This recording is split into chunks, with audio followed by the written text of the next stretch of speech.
सोलापुरातून एक धक्कादायक घटना समोर आली आहे। या घटनेत डीजेच्या तालावर नाचता नाचता एका 28 वर्षीय तरुणाचा हृदयविकाराच्या झटक्याने मृत्यू झाल्याची दुर्दैवी घटना घडली आहे।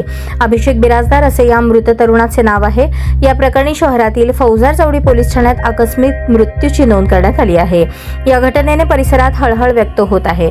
सोलापूर शहरात मिरवणुकीचे शहर म्हणून ओळख आहे। सोलापूर शहराची मिरवणुकीचे शहर म्हणून ओळख निर्माण होत चालली आहे। सोलापुरातील 365 पैकी सुमारे 200 दिवस मिरवणूक काढली जाते। त्यातून वाढता डीजेचा प्रभाव हा सोलापूरकरांच्या जीवावर बेतताना दिसून येतोय। अशीच एक घटना आता समोर आली आहे। सोलापुरात डीजेच्या तालावर नाचताना 28 वर्षीय तरुणाचा हृदयविकाराने मृत्यू झाल्याची दुर्दैवी घटना घडली। अभिषेक बिराजदार असे या मृत झालेल्या तरुणाचे नाव आहे।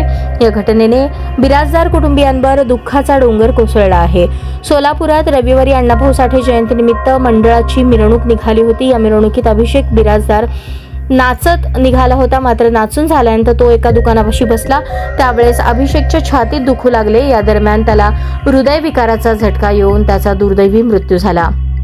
3 तारखेला मिरवणुकीत सामील होऊन नाचत असताना छातीत त्रास होत आहे असे म्हणून बाजूला बसला। त्याला दवाखान्यात घेऊन गेले असता डॉक्टर उपचार करत असताना बिराजदार मृत झाल्याचे घोषित केले।